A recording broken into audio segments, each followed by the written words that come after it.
were mentioned in the emails that were sent to Jeffrey Epstein. And the email, and I'm going to talk about it later on this morning, so that we don't go away, because people are going to start looking, and I know that this is going to come out sooner or later. Well, I've done the work. None of these top athletes out of Jamaica, I am literally going to be swearing for them. I'm sure they had no idea that they were being mentioned in the way that they were mentioned, which is not in any sexual way at all. No, not at all. But in a way that has me looking closely at our intellectual property. You see, this is an interesting situation, and how the world views Jamaica and the extent to which people will go, scientists and others, to learn and to find out and to dig deep and to spy, if they will, but to write scientific articles. And the thing is that I think they were given permission, because a lot of what was done in this study, all of this had to do with a study, but a lot of what was done in this study, which was published in a peer-reviewed journal, was done right here on the island in Jamaica. Not just with the top athletes, but also with children. Primary school age children, high school age children. So I'm going to be talking about this later on this morning, so that we understand why these athletes are mentioned in the Epstein files. As I said before, I've gone really, really deep in this, and I think I've read just about every email, every text, every reference to these athletes, and it all goes back to the very same thing, which is to this scientific study, which is people wanting to find out how come Jamaicans can run so fast. This is basically, but what I think the athletes did not know is, and I'm wanting to find out, what did Jamaica know? What did the authorities know about who was funding this study? Who was part of the funding of this study? Because really, when you read these emails and when you read these texts, correct me if I'm wrong, but this was partly funded by Jeffrey Epstein. Now, we're going to talk about that, and I'll talk about that later on in the program. We are standing by to speak with Minister. It is 7:01. I know she has to hit the road shortly. She's heading to the Institute of Jamaica, downtown Kingston. So quickly, a little bit about her before she comes on. You know her before. She's now no stranger to IRFM, right? She's been on a few times, and we've talked a whole lot about her when we were in Sierra Leone. So she is, as I said before, Nabila Farida Tunis, a prominent Sierra Leonean politician and diplomat, currently serving as a Minister of Tourism and Cultural Affairs. She's recognized as a transformative leader. She previously held key positions, including Minister of Foreign Affairs and International Cooperation, Minister of Planning and Economic Development, and Regional Minister of the Western Region. She holds a master's degree in rural development and a bachelor's in political science and English from the University of Sierra Leone. She joins us on the phone lines, not from Sierra Leone, but from Sierra Leone, Jamaica. Minister Tunis, thank you so much for joining us on the Africa Forum. Welcome. Minister? I'm not hearing Minister Tunis. Tell me what's wrong here. Somebody, please. Hear me? Oh, yes. Can you hear me? I'm hearing you loud and clear. Loud and clear.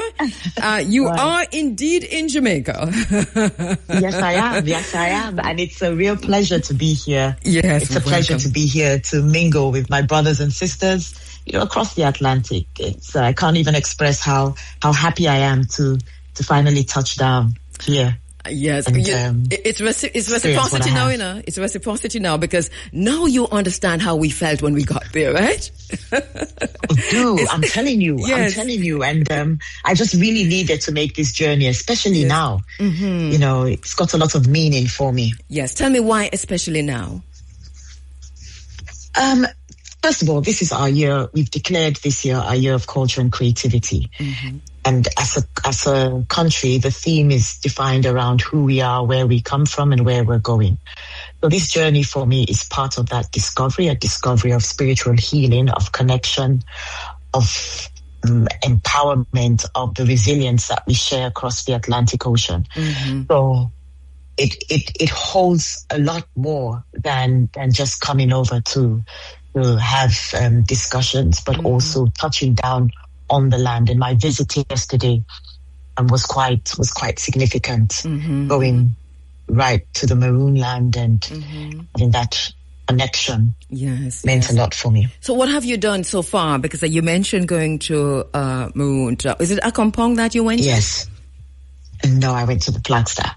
Oh, Flagstaff. Okay, brilliant. Yes. And what else have you done? Because you came in on Thursday. I know this is a mission for you, and it must be a packed itinerary.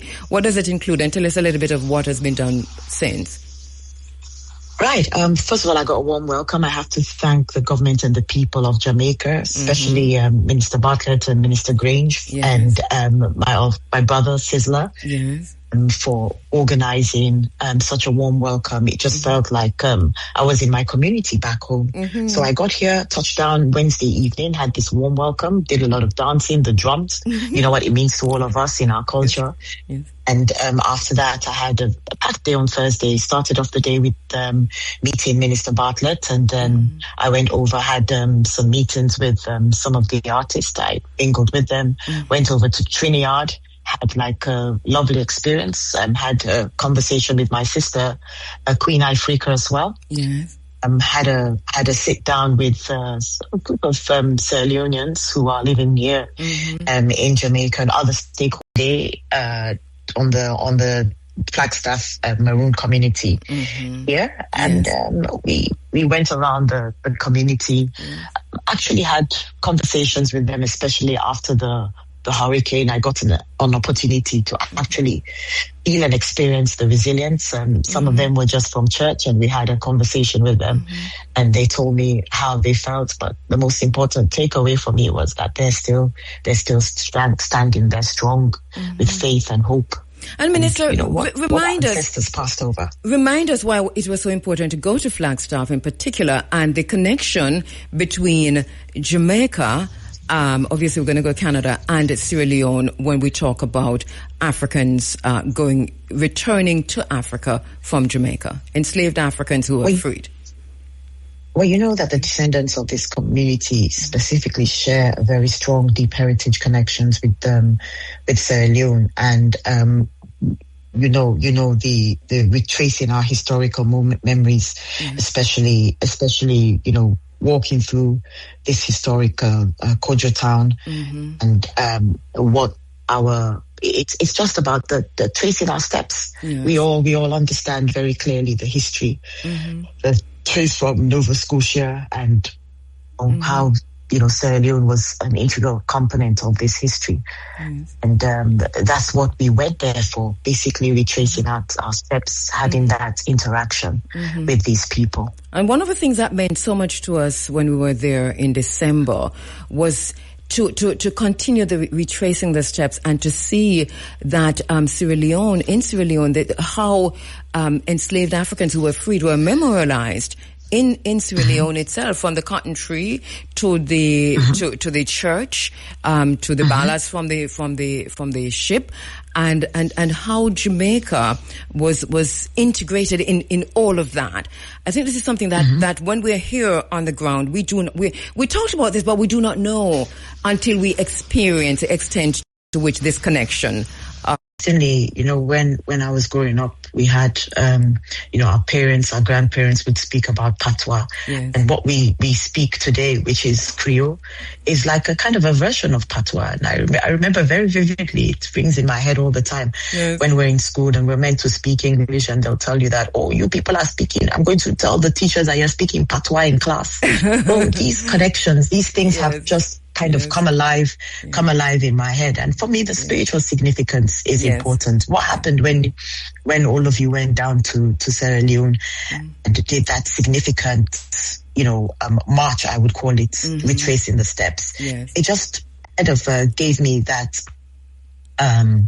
feeling of belonging. And I thought that if this is a trip that I really, really, need to have to take, because again, these lands are sacred spaces of resistance, of our ancestral memory. And if we want to trace who we are, then we really need to go back to our ancestors. First of all, understand the people, who they were, how strong they were, how resilient they were, how much they resisted and they survived. And taking that journey, you know, going through the winding roads up the mountain, it kind of brought it alive. Yes.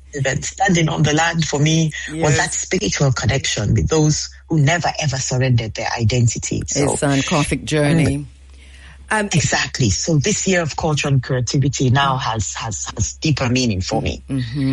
We're very happy that you've come in and, you know, and you're here at a critical time, because this is Black History Month, of course, but it's also Reggae Month, and the One Nation Reggae Festival, first time done in Sierra Leone, but it was such a successful production. So let me congratulate you on that. It was brilliantly executed. We had a whale of a time, and hoping to be there again next year to bring back the sights and sounds to Jamaica. But Minister, you have also said that in talking with Minister Babsy Grange and Minister Ed Bartlett, that even though nothing has been decided, you have identified areas that you are working on. What are you able to share some of these with us and to say what is the next step? Well, first of all, I'd rather, you know, we're working on the MOU. And, you know, that is one significant step towards formalizing these relationships. So we have drafts that we're building on, and we've attached timelines to those drafts so that we can deliver on them. But what we have done as a country, we have provided an acreage of land to the people of Jamaica. So we want to have a Jamaican cultural village. In Sierra Leone, so that has been done. We also made a donation to the Maroons, you know, for the Hurricane Melissa. You may recall, I remember that during the One Nation Reggae Festival.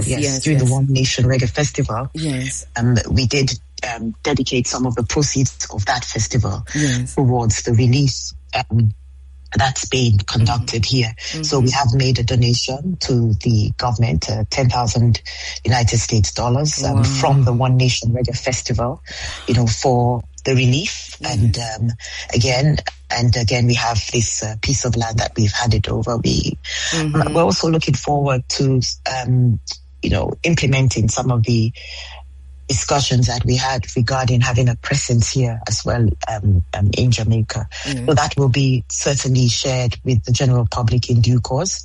But I must state here that there is there's a strong enthusiasm and willingness that was expressed by Minister Bartlett and Minister Grange to continue this relationship and make it really meaningful and have some tangible outcomes. So I'm quite pleased with the level of discussions we had.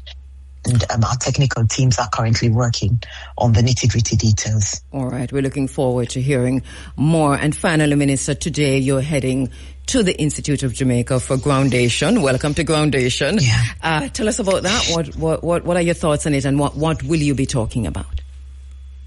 Well, again, it's going to be about our history. It's about this whole trip is about reconnecting. It's about the spiritual healing. It's about you know, understanding what resilience means on this side, and how we're similar in nature, and we're brothers and sisters basically. So I'll be speaking on a range of issues. It depends again on what.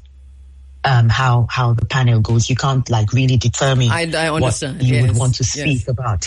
But again, for me, today is really important as Jamaica, you know, marks Reggae Month.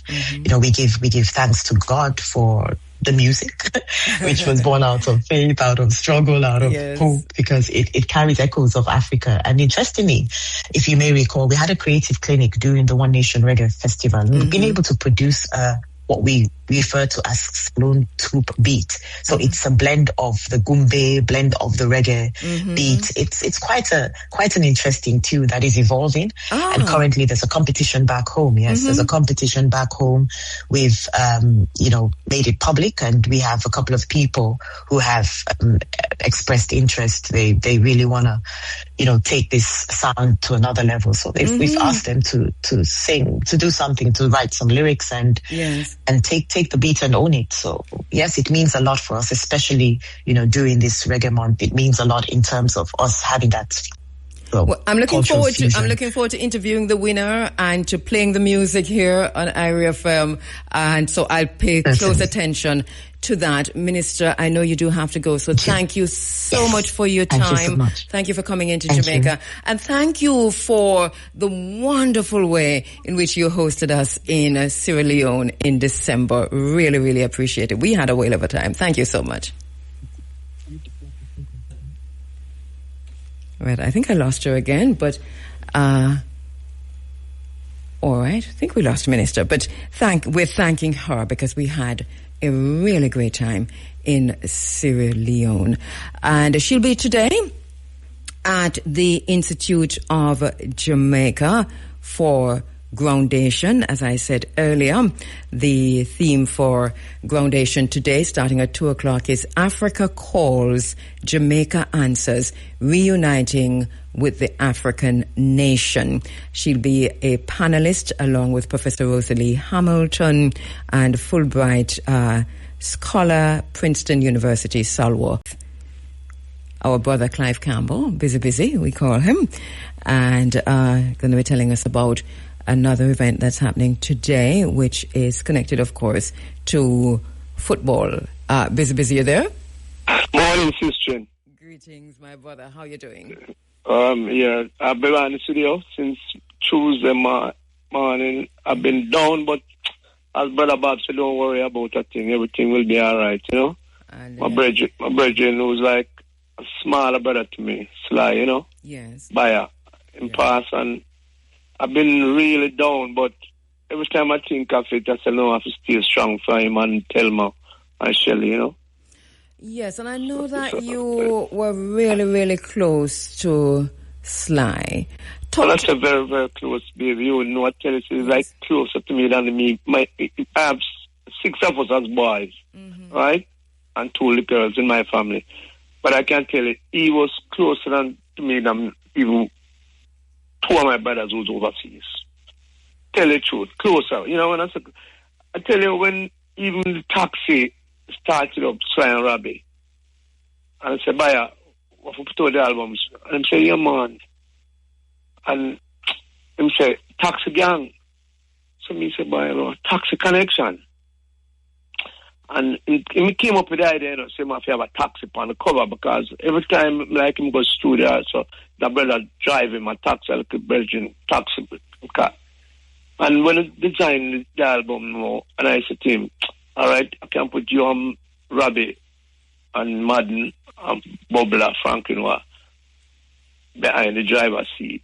And then the other part, choose not the gang, the connection. I say, you have people like Black Kheru, Dean Fraser, his part, who can go in the back, the pictures. And when it finished, and I will never forget this. So I said to him, no, who you put as a driver? The man said, Busy, are you a driver? When I said that, I kind of shock. Yes. A shock, you know. And I had to get a picture. You know, I don't know. I'm saying the cover. I'll send it to you because years after I see in England, they change up and put Yellow Man as a driver. But it didn't bother me. But I just thinking about when they were Taxi first album. First. And I tell you, November, when he was in America, New York with his wife and his daughter, I used to talk regularly. And when he came down, because of the hurricane thing that messed up the phone system, when I'm up a mouse, in that car, I can't hear him, man, you know? But I tell you, we'll just have to we'll always remember him. You know? Yes. We'll always remember. And how did you, and you're saying that this is you've been friends most of your lives. You're saying this is a relationship that started early as youth, brothers. My condolences to you, Busy. We talk a lot about the music. I know that you're integral to almost all of the evolution, to so much of the evolution of Jamaica's music. And so too, Sly and Robbie, talk to us about their contribution to the development and the evolution of Jamaica's music. Look, Jamaican music is worldwide, as you know. Because I heard you this morning when Bob said certain things, you know. We must unite. But Sly and Robbie, I remember, this is something that I'll never forget, going Guthrie. Ain't nothing going on but the rent. If you listen to that jump pattern that some American musicians say, oh my gosh, just the intro what Sly played for that young lady. Mm-hmm. She passed away, her soul is resting anyhow. But as I said, their music, they bring in so many people. You know, not Jamaican alone, no, worldwide. I remember Sonny Adi, when we were in London, I was touring the West Indies team, 5 Love gave in England, Blackwash, 84. And the first reggae song splash at Crystal Palace. I will never forget Ronnie Burke and Jonah Link and them. I tell them, yeah man, what come? I mean, Sly and Sonny Adi, Black Wool and Dennis Bond, Crystal Palace. And a couple of went up there for that. And I said, look at this man. Mm-hmm. But before, in the 70s, I'll let you know a little about my side. I was with Dynamic Sounds as a salesman. Right? And his Byron Lee owned the place, but his brother is Neville Lee. And Neville Lee was branching off because Total Sounds up by Richmond Road, a man named McDonald was selling out. Mm-hmm. So I'm so busy. Why? So in regard me as somebody who know about music, I'm a record collector too, you know? Mm-hmm. And I say, yeah man, I'll come with you. Because I tell him, this is not a work business, you know, a giant team. I got support and, you know, build Sonic Sounds, named Sonic Sounds. Mm-hmm. I went up there, and then, you know, from where the place was, I had to move down the road, and that's a place down Retirement Road, same Retirement Road. And I just said to him, so, boy, you have something now you have to really think about. Have your own label. Mm-hmm. Sonic Sound label. Sonic Sound. And then when Sly said, I want to have a tax label, I personally created 4 more labels. One was with my own busy label, busy label. Yes. Volcano, that I calling a brother named John Jalaz. People was asking, look, man, me help people, you know. Mm-hmm. Dynamite label, my family, Clive Jarrett with Carlton Livingston. Thunderbolt, a brother named Blackbeard, don't control it because all the astronauts went on it. So I created a couple labels. Mm-hmm. You understand? Mm-hmm. But there's one label that people don't know about. When we had this Powerhouse label, only 3 songs we put out on it. Mm-hmm. Give Me Your Love, Jimmy Riley, Tom Lins, and Jonah Delgado, merry-go-round guy. Jukes, we call him. Mm-hmm. Call him Jukes. Mm-hmm. He passed away too. Mm-hmm. So recently. Mm-hmm. But we had so many labels working on. I said, well, see, Sonic Sound take off. Mm-hmm. Mm-hmm. And then there was Third World. Mm-hmm. William Stewart, who I earlier listened to your last was speaking. Yes. And his little brother named Paul Stewart was a group named Catch. Mm-hmm. So people didn't know that Neville Lee and William Stewart was brothers. Mm. And Paul Stewart. Right. So man, Third World we are all world, man, about Third World. We're all world. I that claim to me, I always give a lot of jive. I love laugh. I love smile. You know? Yes, I want to laugh. I don't want to see a screw face. Yes, yes. And it's so that Sonic Sound established themselves. Mm-hmm. And after divert a little when I say reggae music, is that Third World, when they did over the song, Now That We Found Love. Mm-hmm. A brother of mine named Jermaine, Donovan Jermaine, Penthouse. He was in New York. Mm-hmm. I'm at the record shop, you know? Yes. St. John's. And he said, busy. Want some other music there now? Want some other music there? So which music? The Third World song, man.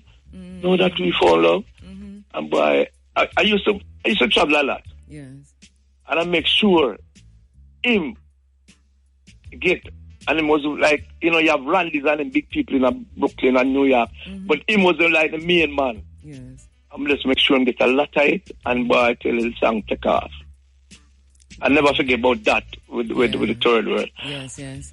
And Cat Core is a youth who used to love cricket. You hear me? I tell him, love cricket. Mm-hmm. And when Viv Richard, you know, I was very, very close with Viv, like a brother. I asked him, he said, yeah, man, you can't come raise with him, man. You know? Mm-hmm. I was in his team in Jamaica. I make sure I accommodate some man. You know what I mean? Yes, yes.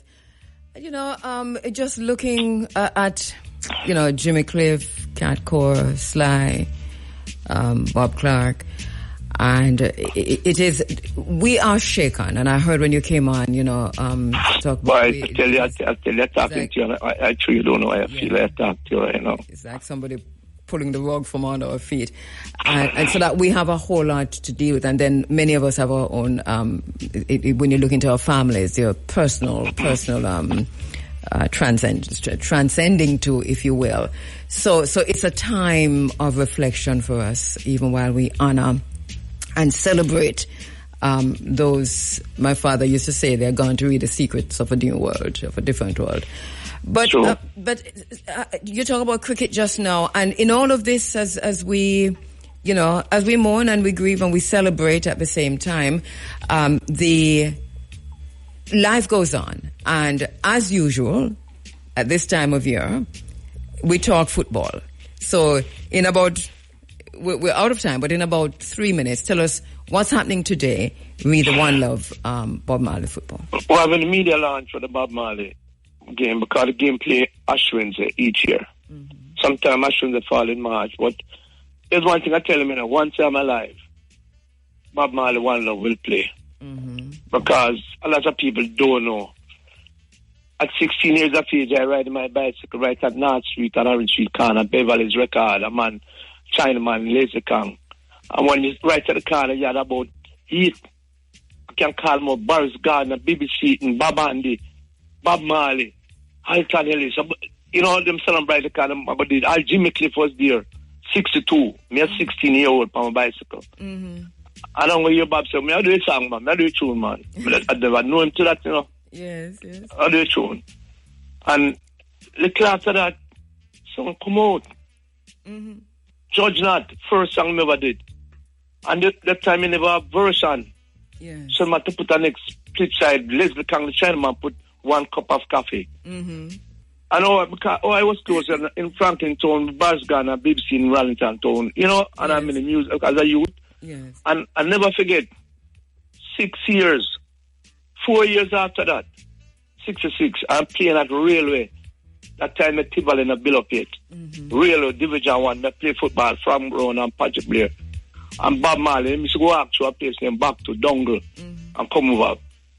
And when the match done, I remember, he said, you're baller, man. So he said to me, we was playing against the soldier, them regiment. Yeah. They gave me draw.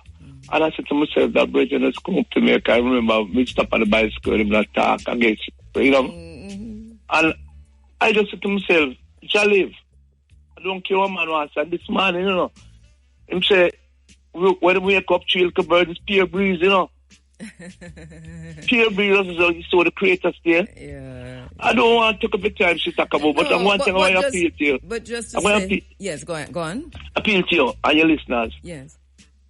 Johnny Nash came to Jamaica and used to work along with Bob on Tough Gang, down Federal, so where I used to be at United Printer.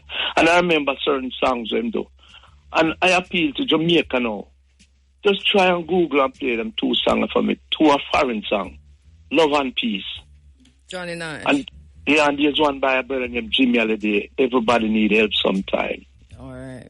Because this launch that I'm having for Bob Marley is that we're going to dedicate to all of the people. Try and help who got by this Yoli. When you Melissa, that hurricane disaster, we're going to donate to them. Thank you so much, my brother. Thank you so much. And I know we're scheduled to have you in the studio, when you're... I'm going to try my best to reach you before this next month, reggae month. We have been discussing it for 3 years now, so I'm sure you'll come in at some point. I will. I give them word. Yeah? Give thanks. One love. Yeah. This is about where do we go from here? Chaos or enslavement or community? How do we participate or not in the New World Order that you're all praising Mark Carney for pointing out? David Icke was pointing this out from the 1990s. I used to play his tapes here on IRFM 1994, 95, 96. Every conspiracy theorist told you that there was going to be a New World Order. Because you call these people conspiracy theorists, and they told you how it would happen the day the dollar died. Every Pentecostal Christian was preaching, every Pentecostal minister was preaching about the end about Daniel's vision and the feet of clay and whatever iron, I think. And that China was going to be the new world, the new leader in the new world. I'm just saying that there are many different streams of consciousness that bring us to the very same place. So if you are Christian, you are getting it. If you're Rastafari, you're getting it. I mean, Rastafari, I told you about the chips long time. The biochips. And now that is dime a dozen. People are calling for it now. It means that we have people who have been thinking critically and deep thinkers who were able to read the atmosphere, read the sun and the moon and the star, and literally tell you what was coming and what we needed to do to protect ourselves. It's not too late. It's not too late. Let me take a break. Just looking at Davos and what happened there is that they actually, at Davos a few days ago, named 2026 the year of water. So this is a year of water, WATER. This is a year of water for the World Economic Forum. This is interesting because here in Jamaica, we're fighting for access to water. But Davos has said, from the World Economic Forum, they have told you clearly why it is a year of water. Hopefully I'll get some time in the program this morning to tell you why they have identified the year 2026 as a year of water. Why we haven't heard anything about this in Jamaica, right? Because, well, we'll talk about that. I know that I should get a few minutes up top to kind of just spend some time talking about what Davos, what the World Economic Forum has identified, why they've identified the year 2026 as the year of water, and to go through the different points that they've raised. For us, the year of water was a long time. Every year is a year of water for us because we've been losing water every single year, and every year we lose more and more and more access to water, especially to fresh water. So we have big multinational corporations coming in and changing the waterways, changing the natural river courses, channeling them somewhere else, and then we turn around and we call it, when we have flooding now, we say it is climate change because we've got big money, and we get money because we have to prove that climate change is real. I agree with those who say climate change is a hoax. You know that I do believe that. And until we see big government, big multinational corporations, private sector people stop damaging the environment and calling the consequences climate change, then there's no climate change as far as I'm concerned. Just stop it. Stop changing the water courses. Stop chopping down the tree them off of the hill. Stop building in watershed areas. Stop the greed and the gluttony and the vulgarity. I'm calling it your consequences of your dastardly actions. Talking about it is climate change. We're not on our own with that. Yeah, the year of water. So the World Economic Forum has designated 2026 as the year of water. And this is something that is pretty interesting. They talk about the urgent need to protect water and water sources. I don't think I'm going to have enough time to go through. I'm trying to find the article from the World Economic Forum just to go through what they have said. So they call it Blue Davos, and why 2026 is a year of water. And they go on to say, I might have to read directly in terms of not being able to sight read and paraphrase. Anyway, the world, they say, faces a global water cycle off balance, affecting lives, livelihoods, and undermining economic prosperity. 2026 will be an important year for fresh water and ocean ecosystems, culminating in December's UN Water Conference. So the United Nations is gearing up for a water conference, and so they've named 2026 the year of water. Jamaica must be very much involved in this, considering that the Minister of Water here in Jamaica is the head of the United Nations treaty body that heads up environment and water and so on. So the UN Water Conference is happening in December. At the World Economic Forum's annual meeting in Davos, a blue thread connected a host of events and announcements highlighting the vital role of water ecosystems, from ocean to freshwater, in global stability, trade, livelihoods, food systems, and climate resilience. They say the planet's entire water cycle, spanning oceans, atmosphere, and freshwater, is under strain. In October 2024, rivers in the Amazon basin fell to historic low levels as Spain was experiencing the worst flooding in 30 years. Last year, they say, saw similar extremes as the climate crisis pushed the hydrological cycle into unprecedented imbalance, making drought and flooding more intense and frequent. Since 1990, they say, the global land area affected by dry conditions has more than doubled, according to the OECD, impacting the availability of fresh drinking water and food production. The World Bank, it goes on to say, estimates that almost a quarter of the global population, 1.8 billion people, are exposed to flood depths greater than 0.15 meters in a 1 in 100 year flood event, with the majority living in low and middle income countries. And it goes on as we enter 2026, a year of water. That concludes with the UN Water Conference, December 2 to 4 in the UAE. In nearly 50 years, the world is at a critical moment when political will must finally match the scale of the crisis. The water crisis will be high on the agenda at the World Economic Forum. Well, it was the annual meeting in Davos, and they actually launched major new initiatives that they say aim to move the world forward on taking action on all water systems, ocean and fresh water. That has serious ramifications for Jamaica. Not that we didn't need Davos or the World Economic Forum to tell us that, but Jamaica and those who govern have been selling and giving away and thieving Jamaica's water sources from the people of Jamaica and putting them in the hands of multinational corporations, foreign governments, and foreign actors and agents. And now Jamaica is heading up a body that is going to have a water conference in December in the UAE. I think all water activists must get to the UAE.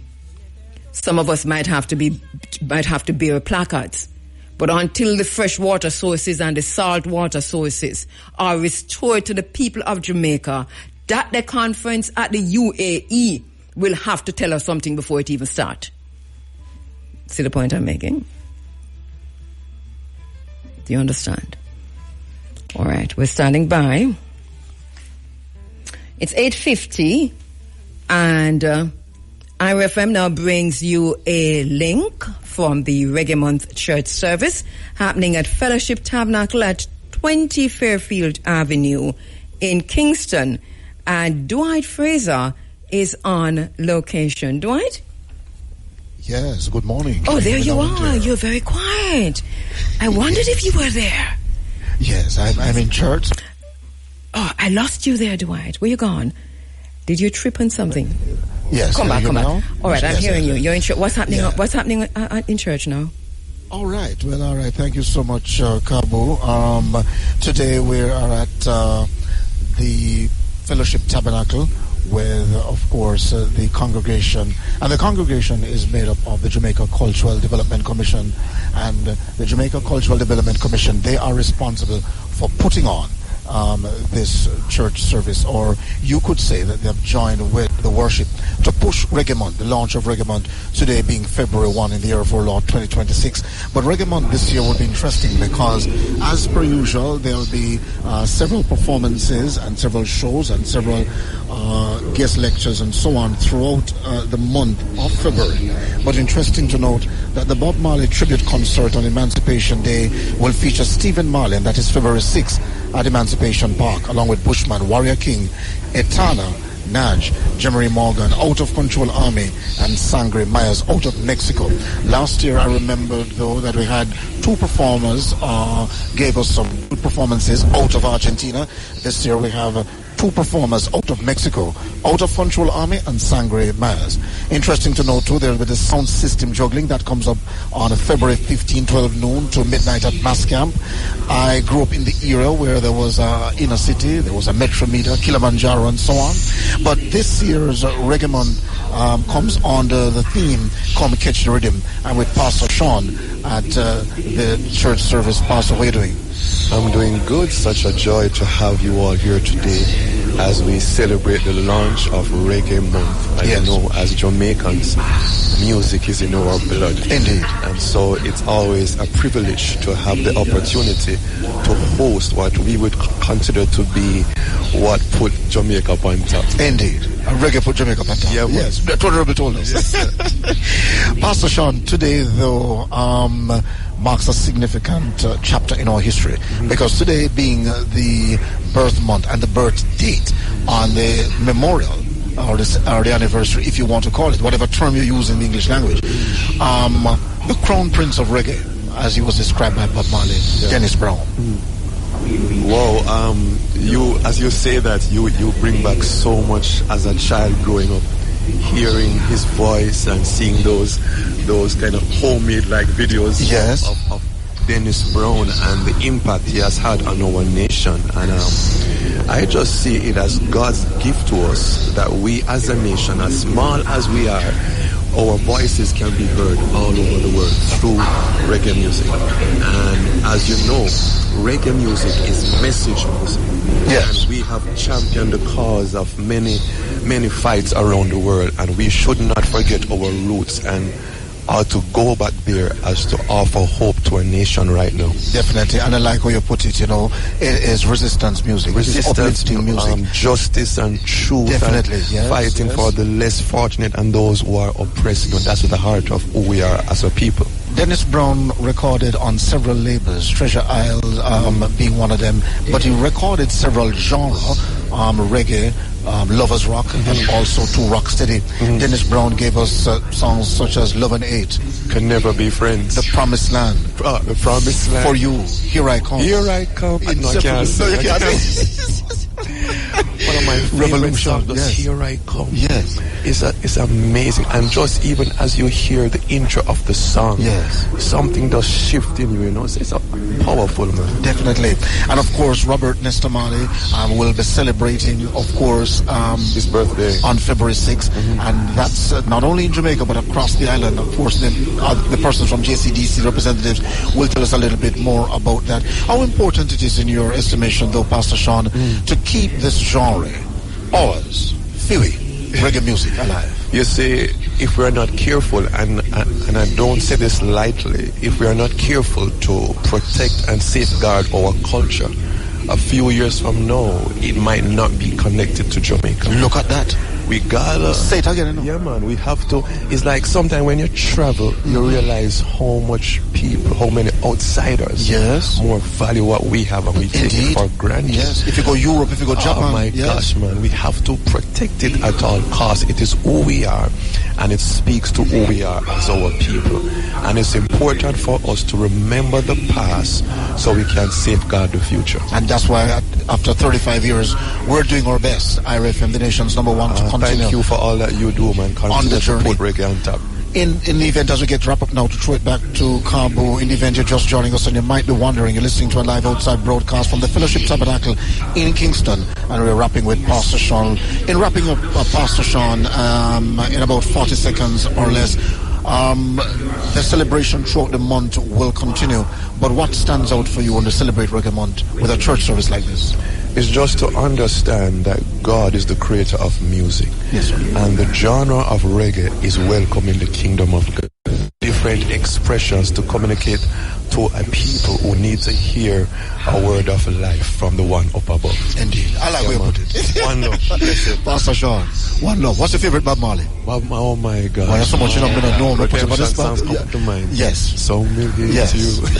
Respect. Bless up. All right, Pastor Sean, thanks again. So, as we get set to throw it back to Kheru, when we next we come back to you, we'll continue with a church service on the ground here with the Jamaica Cultural Development Commission. It's the launch of Reggae Month 2026. But, of course, when we come back in that next report, we'll perhaps speak a little bit on those who have helped pave the way, who left us in recent time. The iconic Bob Clark left us just under a week ago. Before that, Sly Dunbar, and before him, Cat Core from Third World. It's all yours. Kabu? Thank you so much. And before him, Uncle Jimmy Cliff, my brother. Uncle Jimmy Cliff back in December, yes. Yeah. Oh, Lord. Here we are. Thank you so much. We continue the journey, Kabu. We continue the journey. Thank you so much, Dwight. We'll talk to you later. Later. All right. So that was a link from the Reggae Month church service happening at Fellowship Tabernacle, 20 Fairfield Avenue in Kingston. Interview at 9. Going to be speaking with 3 very special young people, a mother and 2 children, daughter and son. Going to be hearing from them in a little while. You know, I'm trying to find Faith. Of course, we previewed Faith last week, produced by Willie Stewart. All right, so I can't find Faith, so let me do this, and I'm still trying to find. You know, we just heard from Pan-African attorney at law Bert Samuels, who has said in relation to the research and the work that we did on unearthing the emails that were sent to Jeffrey Epstein with Jamaica's athletes and this quest for elite human sample, that he's calling for an inquiry, immediate, of all agencies relating to children's care and all institutions and agencies relating to the care of children, and to look again also at this research and come to some conclusion as to what was done, how this was done, the ethics of it all, and to make whatever decisions need to be made outside of it. But he's calling for an immediate inquiry into this research that set out to find elite human samples from Jamaica's top athletes and young people on the island. Heather, we're trying to get you. Anton, we're trying to get you. And we are not getting through, and I'm not quite sure what it is. We know there is a lot of rain across Jamaica, right, in different places. And I know in St. Anne's Bay and in St. Anne, we have heavy rains. Here we have some really, listen, we have some high winds in this part of town. So be careful on the roads, please, as you're traveling, especially if you're coming into these areas, because when you see the winds this high, because we have so many trees overhanging roads, and even after Hurricane Melissa, I'm telling you, the trees have gone back. It's phenomenal what life is like when you look at the greenery that has come back. But we still know that there are many people in Jamaica who are still without shelter, still without food, still without running water, and still without, well, housing, we said shelter, who are now faced with this situation of a cold front that is bringing in rain and wind. So really our hearts go out to those who are still in shelters, who are still getting wet, those who are still looking up into the sky because your roof's still not on, and who are cold at this time. Look out for your neighbor, please, because this is a whole different weather in Jamaica right now. So even if it's not as cold as you expect it to be, it is still cold, and it's also very cold in some areas of Jamaica.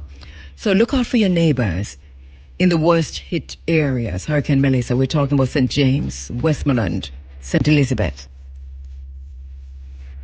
parts of St. Anne, parts of St. Mary. Look out for your neighbors. Carry a blanket, carry some food, carry warm stuff, because we're going through one now, and a lot of our brothers and sisters across Jamaica are still without. It's a very, very long process. You might have seen the reports in the newspaper, very good human interest story, actually, of children of single mother graduate together as medical doctors from the University of the West Indies, Mona. And Heather Green is a single mom, and the children are the ones that we're trying to get online, along with Heather. We've been talking to Heather all morning, by the way. But for some reason, we're not getting through to them now. And as a matter of fact, we just got through to them, so I'm not quite sure what's happening. So there must be a system with the telephone line just going down all of a sudden. And this is what I was about to say earlier, that here in Jamaica, and especially on this side of town, okay, who do I have online? Dave, is that you? Hello? Dave Tosh, son of Peter Tosh. How are you doing? I'm great. Good to have you online, my brother. What's the weather condition like there now? Dave? Did we lose Dave? Hey, Dave? So it is a phone problem. Dave, I'm hearing you in the background. All right. So go somewhere that you know you definitely can get service. Are you in Westmoreland? Yeah. All right. You hear me clearly? That's clear. Yeah. So what they are in Cabo, preparing and getting ready for eventualities. Yeah, 2020. And what's the weather? Because I know that the area you're in was totally devastated. Tell us about the work that is happening there. What's the situation like now? Yeah, well, things are come forward together. I mean, initially, if you had seen the devastation after the hurricane, you would perhaps wouldn't think it would be possible for this event to happen. Mm-hmm. But it's out of that devastation that I realized the necessity of this event. Yes. And it's really the recovery is going on because over time, after the devastation, things change rapidly where people may need some food initially, but then after a while, they need the supply and then they need like that. So it's been a while since that, and the recovery, even the trees and the grasses start to recover. So I know the people are recovering, and they are looking forward to seeing you on this event. We're looking forward to coming there. We know we have, but just before we talk about the event, we know we have a cold front now. This side of town, it's very windy. Parts of St. Anne, lots of rain. What's it like there for you now? Yeah, well, it's windy, and it's actually I'm not in Westmoreland right now. I'm in Kingston, but I know I recently checked down there, and it's pretty much windy. Yes. And we're on the ocean, so we get all of the sea breeze. I know, and many people are still without proper shelter, so our hearts are with you. As we said before, look out for your neighbors, please. We definitely do that. Yeah. What's the situation like on the the Peter Tosh Gardens, the mausoleum? I mean, I know things are properly destroyed there. Have you, as a family, managed to rebuild anything? What's the state of the? Yeah, well, right now we're primarily focusing on getting this event off the ground. The house that Peter Tosh grew up in with his mom, the roof was torn off, and it is slated for reconstruction sometime after this event, because the event does not allow us to have so much work going for the property at the same time. So, yes, we are primarily focusing on getting this event off, and immediately thereafter to make some restoration to the property and the development of the property, because that is the most important thing that we're focusing on right now. It's not just to repair the roof, but to develop that property into a viable tourist destination that it should be. As our listeners, you definitely hear Dave. He talks a lot about the event, and I told you earlier this morning that we're going to be in Westmoreland, in Belmont, Westmoreland, come the last weekend of February. We're broadcasting on the 22nd. Tell us about what is in store from your side of things, Dave, as we celebrate Peter Tosh in the name of community and in the name of rebuilding and recovery. Yeah, so like I say, it is what it is, and to talk about the event. The event is one of the most phenomenal events you ever see happen. And the outpour of Rastafari and the love that we get, you see. But the event itself, it is coming along good. The people look forward to it. We go have you there with your special broadcast, and we have artists lined up for performances over the day. Mm-hmm. The ideal thing for this is part of the restoration of the community. Mm-hmm. You know, the thing that bothered me right after the hurricane is that places that I knew from Kingston to Westmoreland, if you drive from Kingston to Westmoreland, your real places when you reach St. Elizabeth and Manchester, you reach certain place where you have orange that sell, people that sell orange. You reach the next section, people that sell shrimp. You reach the next section, people that sell this. And when I look after the hurricane, all of them people who used to be hustlers and sellers are there talking about any little thing that tear me up. And I realized that even in my community, Belmont community, it was so rampant down there. I said, but wait, this not right, man. So it is to give back these people some sense of normalcy and the ability to create and generate income so that they can help to rebuild themselves. Instead of me go down there or people go down there and serve the people, but I get them this and that, and create an event, or this event is there for them to know participate and are participate, and to be able to say, hey, we are back. And so you expect, and so we're expecting to see the community come out with whatever you have, and you say to generate income. So what are some of the stuff? I remember how that used to be, where community people were just, it was a proper marketplace where community people came out. It was ideal, and that is what I tell Kheru. It is at one of it takes an event like this, and some people like yourself and I respect that it can help generate and recoup the people and make them feedback, like I say, some sense of normalcy and getting back to themselves. Because these are people I know that are resilient people who I know hustle, because that is what Jamaica is. We all have our own little hustle, and we have our way of creating our own livelihoods. That's what I deal with. And that is what this event I go do, and me look forward to that part more than anything else, because I know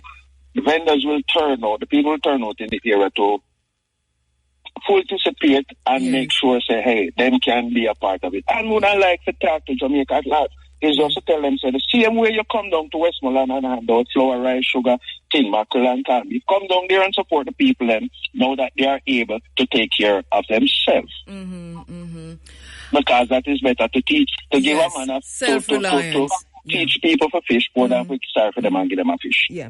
And you're saying that the next stage now is to rebuild the independence, is to get back our dignity across Jamaica, and part of that is to go to what we were, the best of us, which is we can when we get together like this, we are vendors, we're buyers, we're performers, and it's a community that comes together just in a oneness, in a kind of unity in the name of Peter Tosh. So this is basically... man. I remember the first event, man. People on the time say, boy, Dave, I never see so much Rasta in all my life.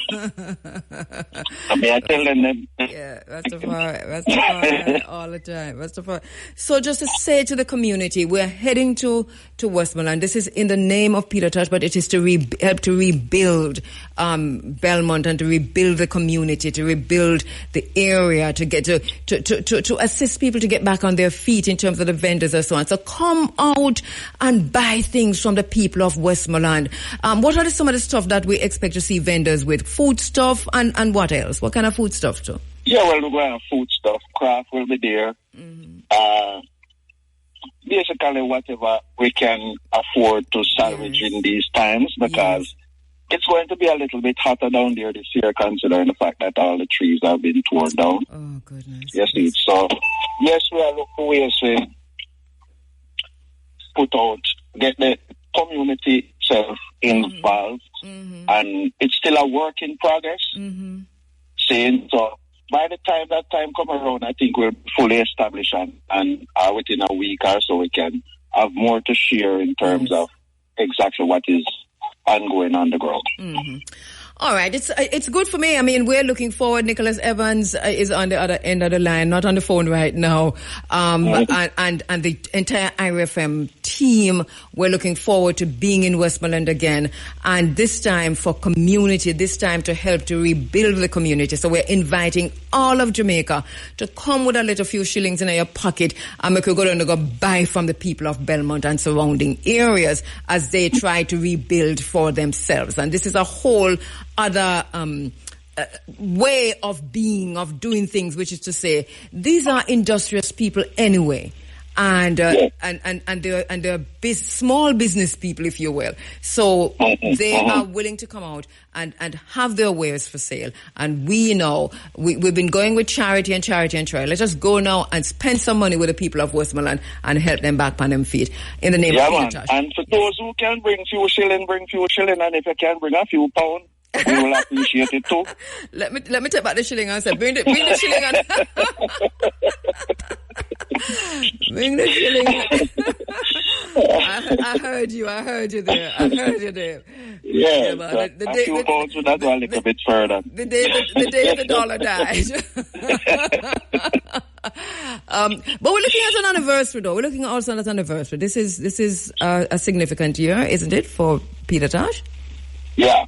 It is the year that the 50th anniversary of the release of the Legalize It album. And this year we'll use that as a commemoration. And I know that is ideal for the times because, like I'm saying, I'm looking forward to the Rasta community scene. And that is what is ideal, the ideal topic for us to discuss at this year. I'd like to say, Ganja and Peter will get its true recognition in Jamaica. And slowly but surely we are getting there, and I intend to use this event in every way I can possible to make sure the message gets across, and that not only just that, but to have Peter rightful place in this month as Black History Reggae Month, and this is the ideal location, place, and time for Peter Tosh, because that is what he represents. That's true. The people. Yeah. We'll talk to you again. I'm sure you'll be across IRFM, and we'll talk to you again hopefully next week, Sunday, and we'll be there on the 22nd on the weekend, and you'll hear much more about what this is going to look like. We invite you once again to join us in Belmont, Westmoreland. Put on your Gideon boots and come, because you know when we go to put on Gideon boots. Thank you so much, Dave. Thank you so much, my brother. Respect, Kabul. God bless. You inside of the Africa Forum. This is Running African. And yeah, as I was saying before, every time it rains in this part of town, then everything drop, network drop, internet drop, Wi-Fi drop. So this is why we had a little difficulty getting back to Sister Heather Green. Now, just a quick background. We told you that you might have seen the newspaper article written by Carl Gilchrist, the Gleaner writer. Brother and sister graduate together as doctors. So I saw that article and I went to read it. Mr. Rushka read it and I said, wait, this looks so good. And then Mr. But wait, I know them. And so I reached out, and here they are, Heather Green and Antoine Green. Do we have Heather and Antoine, right? Yes, I'm here. Good morning. Right. I'm online. Morning. So we have everybody, all three of us are here? All three of us are here. All right, okay. So, Kimberly, you're there, right? Yes, I am. Okay, brilliant. Listen, thank you so much. Congratulations, Kimberly and Antoine. Congratulations. What an achievement. brother and sister graduating at the same time from the University of the West Indies, Mona. Heather, Mama, I know you, and I know the kind of person that you are. Congratulations to you. Great work. To all three of you, great work. Thank you so much, Andrea. We appreciate the kind sentiments. And if somebody calls me Andrea in this program, you know them know me long time. Oh dear. Because that tells you that we have history. So let's wheel us come again. Yes, Kheru. Yeah. So it's just the way it is, you know. It's family. Right. And it's family. It's family. And if Antoine decide to say Missan, that means him hear something. Right? It's family. So Kheru, we're right there. Thank you so much for that, though. All right. So, Heather, I'll start with you because how did this happen? That both of them, I mean, they're not the same age, are they? But both of them ended up in medical school and graduating at the same time. Tell us about that process. That must have been an intense, challenging process. It was divine intervention, to say the least. Andrea, I'm sorry, Kheru. Oh Lord, please forgive me, listeners. Go right ahead, this is family, so let's fix it. Right. But the truth is that Anton, growing up, always said he wanted to be a doctor. Mm-hmm. No parent discourages their child from their dreams, so that seems quite okay. But then when you have another child that says, I want to be a doctor, and it's independent, it's not collusion, they both decide independently they want to be a doctor, then you're thinking, okay, this is doable mentally, emotionally, but then you'll get to the part where it actually has to be walked out, and it becomes the real deal. And so I didn't discourage them, even though they had their different dreams, but in the same field. Yes. I just said, do your very best. But, as you say, it's really a phenomenon feat because ideally one was ahead of the other. And there are so many different things that happened, Kheru, that through the trajectory of their coming together at the end in terms of graduating was not the plan. But it ended up happening because there were so many other different things, from not having enough funds for to support the process, and having to step back a little bit and to redo this course and so on. And somewhere in the entire picture, we end up this day when they're both at university graduating in the same year. I cannot even begin to imagine that. No, these are my cousins. Let me just say this and get that out there, right? And this is why Heather keeps saying family. It is family. It is true. We're talking to proper blood family right now. Anton, you've always wanted to be a doctor. How come? Good morning, everyone. Yeah. Well, to be honest, the first thing ever was, I was basically a Disney kid growing up, and I was really, I guess, gravitating towards, maybe I could be an actor or one of those things, I really liked media and communication, still do. Yeah. But I also realized that, this part of my journey, I needed to also have something formal, and I spoke to Mom about that multiple times, and she was saying that, she supports anything I do, but always remember that, once you have your degree, no one can take it away from you. And I remember having someone, Dr. Shireen Wisdom, who had become a doctor earlier on, and she was one of our church members, and she was such an inspiration to me, and I really looked up to her a lot, and I was like, I feel like that is where I see myself.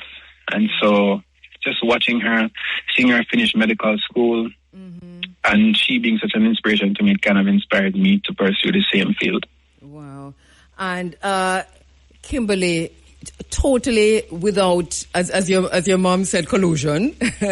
This also was something that you wanted to do. You wanted to study medicine. Tell us about your journey. Hi, morning, everybody. Yes, so medicine has been my dream it has been my dream since I was born.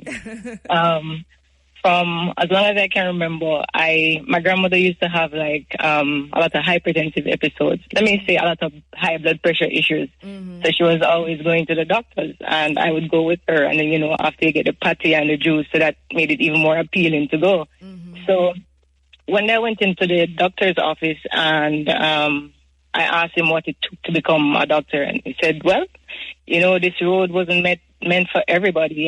It's only special people who become doctors. Mm-hmm. And then I was like, oh, I actually want to be a special person. So, let me pursue this. And after communicating this with Mom, mm-hmm. she would have encouraged me to take the path that I took. Yes. That she is a firm believer that once you believe in something and it's what you really want, then you could pursue it, because God will be with you if it's His dream for you to accomplish. Mm-hmm. Anton, this must have been very challenging for both of you. And I know how difficult it is to get into medical school in the first place. Talk to us about that journey, and was this a particularly challenging course for you? Not just the studies, but just to get through? It was.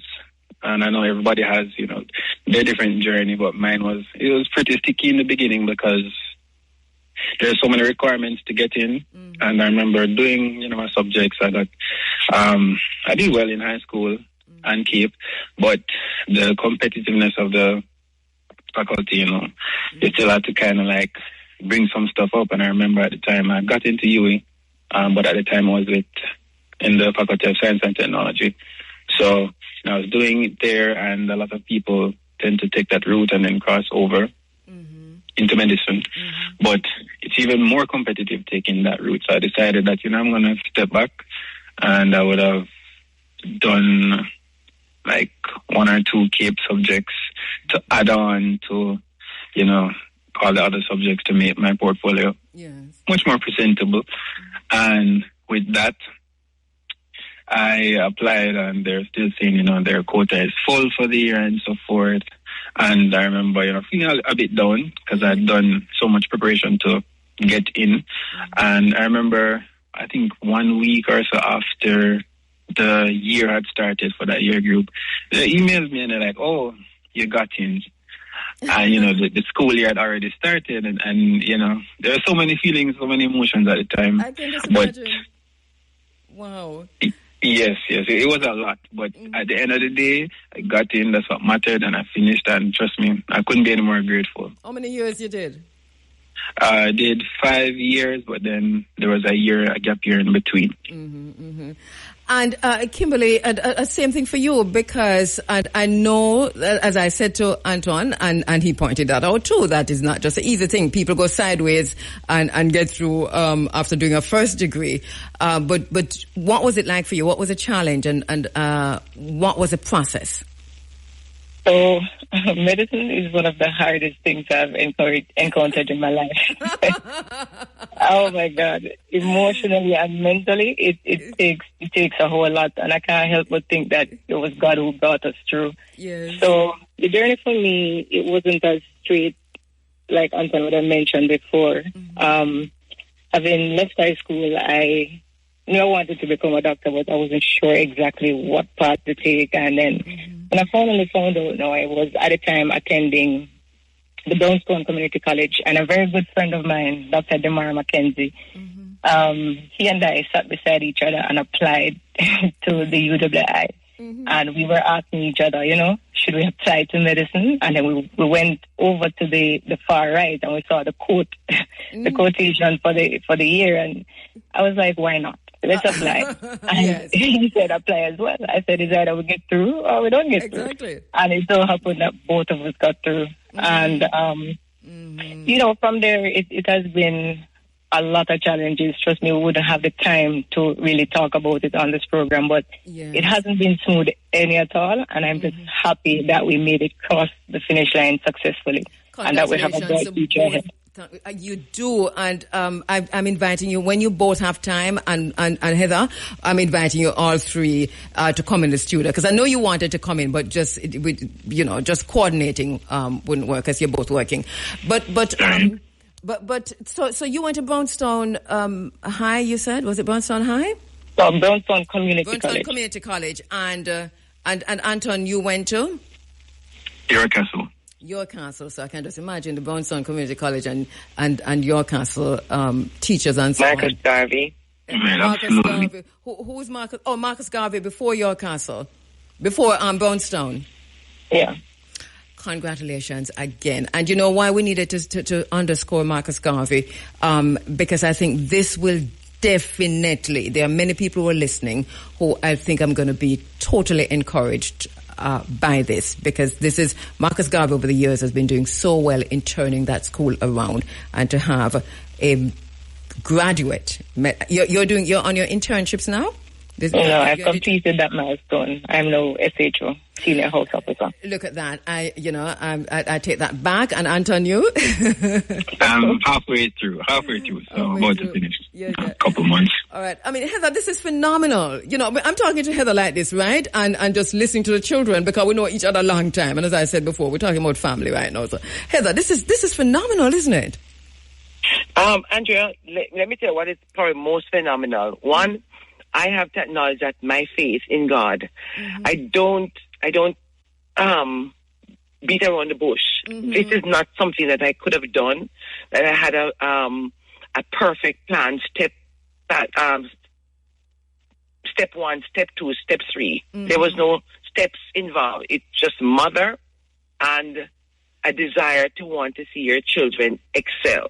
Mm-hmm. But beyond that, it had to be divine intervention, because Andrea, Kheru, let me tell you something. Mm-hmm. You know that when a mother sets out to encourage their children, they are wanting the best for them. And despite all the challenge that these children face, they never gave up. Mm-hmm. I can't pat myself on the shoulder, because it was not a plan to have 2 children graduating from medical school. Mm-hmm. I just wanted the best for my children. Yes. And Kimberly did something that was unique about 5 years ago. I think it was 2020. Mm-hmm. She saw, I think there was a clip in the paper somewhere that says brother and sister graduating as lawyers together. Mm-hmm. And she took a picture of it and sent it to me and said, hint, hint.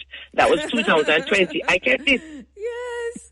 So I kept it from 2020. So now when this happened, it seemed natural that I should have them in the paper, since it actually came through. Exactly. And you so see how hint manifested. Exactly. You see how the brain works, because whatever your mind conceives, the mind can achieve, is basically how the brain works. So you set it in motion, Kimberly.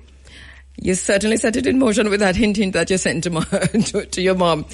All right. So are you specializing or general practitioner? Where are you? Tell me what's happening. That question is for me? Yeah, for both of you. Go ahead, Kim. Okay. So I just completed internship, and internship would entail that you basically experience all the rotations, so internal medicine, surgery, ONG, and pediatrics. Mm-hmm. And then based on that now, so after you've completed 1 year of that, you'd have completed internship, and then you start the next position, which is called Senior House Officer. Mm-hmm. So you're not quite an intern, but you're not quite a resident as it, so you're in between. Right. But it's just that you now have your license to practice independently. Mm-hmm. So that's where I'm right now. And if you're asking in terms of what specialty I'm eyeing, then that would be orthopedic sports medicine or ENT. Okay. And since of late, ONG has become quite interesting as well. Okay. It's interesting you talk about sports medicine. We were on it this morning, and we need people like you, so we're going to call you back and talk to you about some things later on. Because of what a research that was done. I know you didn't get a chance to hear, but I'll talk to you about it off air later. And Anton, in terms of looking ahead, are you thinking of any specialty? Yes, absolutely. Currently, I'm very interested in obstetrics and gynecology, and also general surgery. So those 2 are on my list. Okay. Well, we're looking forward to it. Heather, I'm so sorry that we're out of time, but congratulations to you and the children. I'm still saying the children. I mean, these are young adults now. Adult children. Once again, Kimberly Clark, Adron Green, Heather Green. This is beautiful, beautiful. I am so proud of you. I mean, we've known Heather forever. Heather, from when again? Which year? I can't even remember the years, but you know, we go way back, Cabo, and I'm very happy to. I think it would be great joy for us to be able to sit down and talk, because there's so much more that can encourage and motivate other parents, other children, students, because people need to know that behind the story, there's a story. And that they can actually do it. This is not something that's unique for us, but it really is something that can be an inspiration for other persons, for them to want to take another grip, you know, and try again, because it's doable. Let us steal 2 minutes and just go 2 minutes and go there from all three of you for parents. Heather, how, you know, a word to parents, to Kimberly, a word to young people who are who have this dream, and also to Antoine the very same question, a word of encouragement. So go ahead, Heather, you first. I tell you what, I think after the paper aired the interview, I got a call from a mom, and she said, Heather, I know you, and my son wanted to do medicine, and because of financial constraints due to health issues, I was just thinking no to dissuade him, because I don't know where I was going to get the first cent from. But when I saw this article, I said, no, God, I can do this. If Heather did it with 2, I certainly can do this with 1. And that broke my heart. I've been getting calls left, right, and center of parents and just saying, I can do this. There's hope. We can get this done. And there are many other stories out there to be told. But honestly, I think this one has just woken up the hope in persons, in the average single parent out there that is struggling, that might not have all the finances, that might think medicine is something that's out of their reach, but somehow there is an inspiration.